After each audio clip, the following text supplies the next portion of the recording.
السلام علیکم ناظرین، ڈرامہ سیریل دل نداں کی نیکسٹ ایپیسوڈ میں دکھایا جائے گا کہ جہاں ایک طرف در نایاب کی گڈ نیوز ہے تو وہیں دوسری طرف تانیہ کو بھی چکر آنے لگتے ہیں۔ ساس تو جب تانیہ کی یہ حالت دیکھتی ہے تو جویریہ سے کہتی ہے مجھے تو شک پڑ رہا ہے کہ تانیہ پریگننٹ ہے۔ چلو اچھا ہی ہے، اگر پریگننٹ ہے تو اس طرح سے اس کے اور جنید کے آپس کے تعلقات کافی بہتر ہو جائیں گے۔ لیکن جب تانیہ ڈاکٹر کے پاس چیک اپ کے لیے جاتی ہے اور اسے اپنی پریگنینسی کا پتہ چلتا ہے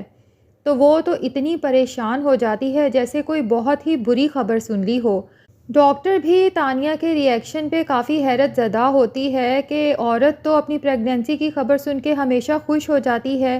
جبکہ یہ تو شاکڈ ہو گئی ہے۔ دراصل تانیہ پہلے ہی در نایاب کی پریگنینسی کی وجہ سے پریشان تھی کہ زاویار کو جب اپنے ہونے والے بچے کا پتہ چلے گا تو در نایاب کو نہیں چھوڑے گا، اور اب اگر تانیہ خود بھی پریگننٹ ہو گئی ہے تو پھر تو زاویار کو حاصل کرنا بالکل ہی مشکل ہو جائے گا۔ اس لیے ڈاکٹر کو کچھ بھی کہے بغیر، حتیٰ کہ اپنی رپورٹس بھی لیے بغیر وہاں سے چل دیتی ہے۔ اب گھر جا کے بھی بالکل چپ ہو جاتی ہے، کسی کو بھی کچھ نہیں بتاتی، جبکہ جنید کو اس کی ماں بتا دیتی ہے کہ تانیہ کو آج صبح سے چکر آ رہے تھے، تمہیں چاہیے کہ اسے ڈاکٹر کے پاس لے کے جاؤ کیونکہ مجھے لگ رہا ہے کہ تم لوگوں کے ہاں گڈ نیوز آنے والی ہے۔ جنید تو جب گڈ نیوز کا سنتا ہے تو کافی خوش ہو جاتا ہے، اسی لیے تانیہ سے کہتا ہے کہ تمہاری حالت ٹھیک نہیں ہے تو میں تمہیں ڈاکٹر کے پاس لے جاتا ہوں چیک اپ کے لیے، جس پر تانیہ کہتی ہے کہ ڈاکٹر سے میں نے چیک اپ کروا لیا تھا، آپ کو زیادہ پریشان ہونے کی ضرورت نہیں ہے۔ جنید کہتا ہے مجھے ممی نے بتایا تھا تمہیں صبح سے چکر آ رہے تھے، ڈاکٹر نے کیا بتایا کہ چکر کیوں آ رہے تھے؟ جس پہ تانیہ جنید سے جھوٹ بولتے ہوئے کہتی ہے کہ ڈاکٹر نے کہا ہے بس بی پی لو ہو گیا تھا اس لیے چکر آ رہے تھے، کچھ میڈیسنز دی ہیں اور اپنا خیال رکھنے کا کہا ہے، اس کے بعد میں بہتر محسوس کرنے لگوں گی۔ دراصل تانیہ سوچ چکی ہے کہ وہ اپنی پریگنینسی کے بارے میں کسی کو بھی کانوں کان خبر نہیں ہونے دے گی اور اس بچے کو بھی ختم کروا دے گی، کیونکہ اس کے لیے بچے سے زیادہ امپورٹنٹ ہے زاویار کو حاصل کرنا۔ بہرحال اب تانیہ سوچتی ہے کہ یہاں پر تو مجھے چکر پہ چکر آتے رہیں گے اور یہ لوگ کہیں مجھے زبردستی ڈاکٹر کے پاس نہ لے جائیں، پھر ان کے سامنے میرا پول کھل جائے، اس لیے وہاں سے بہانہ کر کے اپنی ماں کے گھر چلی جاتی ہے۔ ماں سے کہتی ہے کہ میں کچھ دیر آرام کرنا چاہتی ہوں۔ اب ماں جب تانیہ کی حالت دیکھتی ہے تو اسے تشویش ہوتی ہے کہ یہ مجھے ٹھیک نہیں لگ رہی، اس لیے پوچھ ہی لیتی ہے کہ تانیہ تمہاری طبیعت تو ٹھیک ہے؟ تو تانیہ اپنی ماں کے سوال پہ چڑ جاتی ہے کہ اب یہ نہ پیچھے پڑ جائیں، اس لیے کہتی ہے کہ جی بالکل ٹھیک ہے، بس تھوڑی دیر آرام کرنا چاہتی ہوں، آپ تو سوال پہ سوال کرنا شروع ہو گئی ہیں۔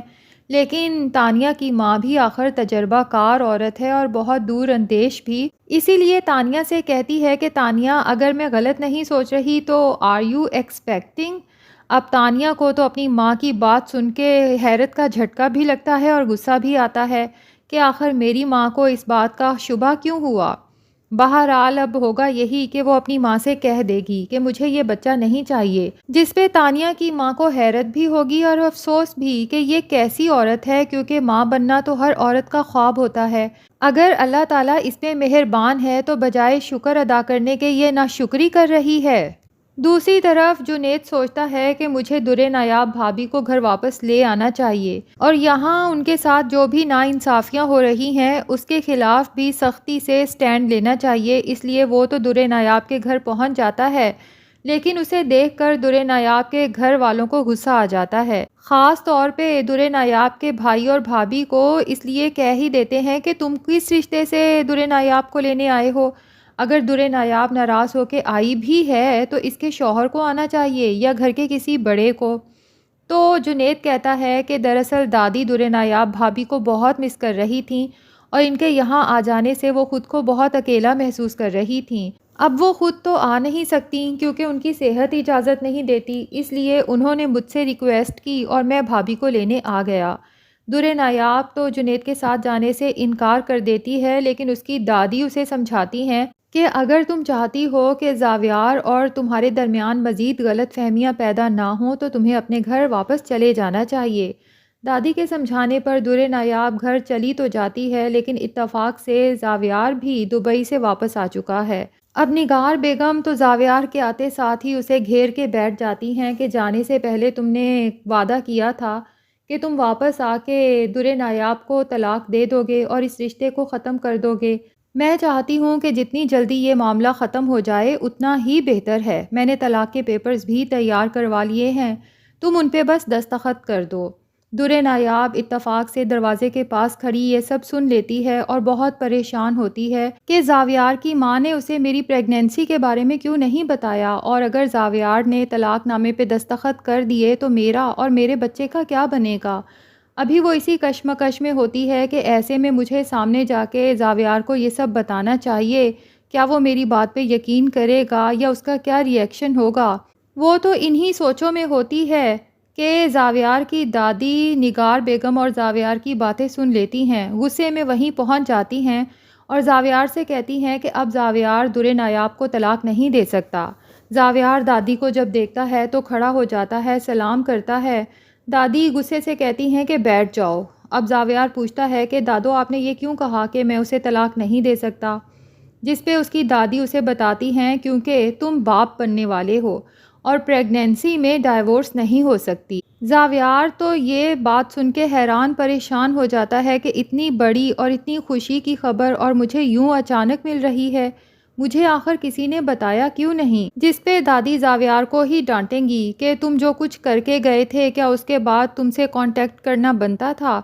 در نایاب سے تو تم بات نہیں کر رہے تھے اور جانے سے پہلے تم اسے ملے تک نہیں، اور اب تم گلہ کر رہے ہو کہ تم سے یہ خبر شیئر کیوں نہیں کی۔ لیکن زاویار بھی یہ بات اچھی طرح سے سمجھ چکا ہے کہ اس کی ماں در نایاب کو پسند نہیں کرتی بلکہ اس سے شدید نفرت کرتی ہے، کہ شادی کے 1 سال گزر جانے کے بعد، حتیٰ کہ اتنی بڑی خوشخبری کے بعد بھی وہ چاہتی ہے کہ زاویار در نایاب کو طلاق دے دے، اور اسے یہ اندازہ بھی ہے کہ در نایاب بہت معصوم ہے۔ وہ تو اتنی معصوم ہے کہ اپنے حق میں بھی نہیں بول سکتی اور اس کے اوپر جتنے الزامات لگے ہیں وہ سب جھوٹ ہیں۔ اب ہو سکتا ہے کہ در نایاب دادی کو ہی بتا دے کہ رضیہ نے اسے جمیلہ کی حقیقت بھی بتائی ہے کہ وہ جو کچھ کر رہی ہے دراصل نگار بیگم کے حکم پر اور تانیہ بیگم کے کہنے پہ کر رہی ہے۔ اب جب یہ حقیقت بھی کھل کے زاویار کے سامنے آئے گی تو اسے بہت افسوس ہوگا اپنی ماں کی چھوٹی سوچ پر اور خاص طور پہ تانیہ پر۔ بہرحال دادو جمیلہ سے سب گھر والوں کے سامنے ساری حقیقت بتانے کا جب کہیں گی تو جمیلہ سب لوگوں کے سامنے معافی مانگتے ہوئے اپنے گناہوں کا اعتراف کر لے گی اور یہی کہے گی کہ ہم لوگ تو نوکر ہیں اور حکم کے غلام ہیں۔ اب نگار بیگم اور تانیہ کے لیے تو شرم سے ڈوب مرنے کا مقام ہوگا کہ وہ در نایاب پر جتنے الزامات لگاتے آئے سب بے بنیاد تھے۔ بہرحال زاویار کو تو بہت پہلے سے شک تھا کہ در نایاب معصوم ہے، لیکن وہ کبھی بھی اس کے لیے سٹینڈ نہیں لے سکا۔ لیکن اس بار وہ چپ نہیں رہے گا کیونکہ اس بار بات صرف در نایاب کی نہیں بلکہ زاویار کے ہونے والے بچے کی بھی ہے، تو اپنی ماں سے صاف کہہ دے گا کہ نہ تو میں در نایاب کو طلاق دوں گا اور نہ ہی کبھی آپ کی یہ خواہش پوری ہوگی۔ بہتر یہی ہے کہ جتنی جلدی ہو سکے در نایاب کو اپنی بہو کے طور پہ قبول کر لیں، ورنہ مجبوری کے تحت مجھے اپنی بیوی اور بچے کو لے کر اس گھر سے کہیں اور شفٹ ہونا پڑے گا۔ تو ناظرین امید کرتے ہیں کہ تانیہ بھی کوئی بیوقوفی نہیں کرے گی، جب زاویار اور در نایاب کے درمیان سٹرونگ بانڈنگ دیکھے گی تو اسے بھی تھوڑی عقل آ جائے گی کہ اسے بھی اپنے ہونے والے بچے کی خوشی منانی چاہیے اپنے شوہر کے ساتھ مل کے، کیونکہ زاویار تو اسے کبھی ملنے والا ہے نہیں۔ ہاں البتہ جنید کو چھوڑ کے یا اپنے بچے کو ختم کروا کے وہ اپنے ہی پاؤں پہ کلہاڑی مار لے گی۔ تو ناظرین کیا لگتا ہے کہ تانیہ DNC کروا لے گی یا اس سے پہلے ہی اسے عقل آ جائے گی؟ کمنٹ سیکشن میں ضرور بتائیں، اور اگر ہمارے چینل پہ نئے ہیں تو پلیز چینل کو بھی سبسکرائب کر لیں۔